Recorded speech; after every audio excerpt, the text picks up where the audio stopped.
Sino mag-akala na dito sa Taguig ay mayroon ganitong klase resort na nasa tabi lang mismo ng C6 na kung saan ay pwede kang mag-swimming at mag-enjoy kasama ang pamilya. Isa sa mga dahilan kung bakit ito pinupuntahan ay ang kanilang wave pool area.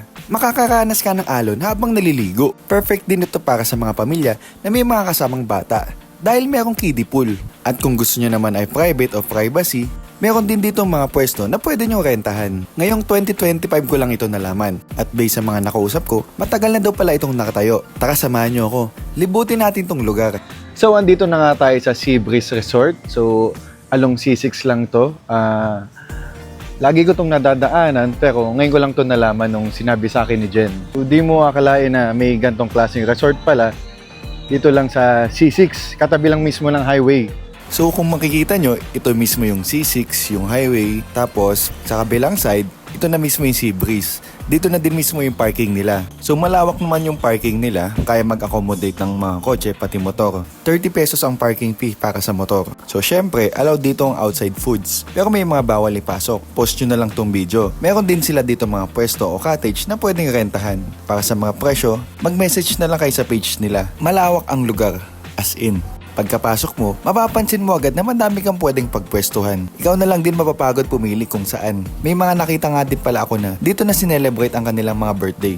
Kung wala naman kayong dalang pagkain, meron sila ditong mga tinitinda. Take note po para sa mga pupunta dito. May schedule po ang paglabas ng alon sa kanilang wave pool. May enjoy mo yung pagligo mo dito kahit babad ka sa init. Kasi mararamdaman mo talaga yung alon. Sobrang lawak nga din pala nito. Mapa may edad ka man o bata, talagang may enjoy mo to. Sa kabilang side naman, dito mo makikita ang kanilang kiddie pool. Para sa ating mga chikiting na gusto magbabad buong araw. Lahat ng nakita kong bata dito ay masaya at nag-enjoy. Kasama ang kanilang mga bantay. Kahit ito man ay kiddie pool, syempre may lifeguard pa din na nagbabantay. O meron pa ditong swimming pool na kung saan merong slide para sa mga mahilig sa aksyon at malakas ang loob. Para sa inyo to. Sa gilid ng pool ay may mga pwesto din para easy access kayo sa pool. Sulit ka na dito dahil ang entrance fee lang ay 350 pesos. Pwede na kung ganito ba naman kaganda ang lugar. Kung kayo naman ay gusto mag team building dahil madami kayo o gusto lang ng privacy para sa lahat, meron sila ditong mga pinaparenta na mga pwesto na kayang mag-accommodate na madami. Nasa Taguig lang to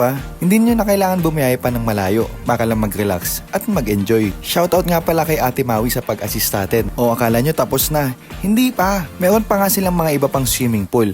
Pero nung nagpunta ako dito ay under maintenance dahil nililinis. Masaya ako na nalaman ko na may ganitong klaseng lugar pala dito lang mismo sa Taguig na napakaganda at napakalawak. Hindi mo na kailangan lumayo pa para makapag-swimming. So ano pang hinihintay mo? Tag mo na yung mga kaibigan mo para matuloy-tuloy na outing nyo habang papasok pa lang ang tag-ulan.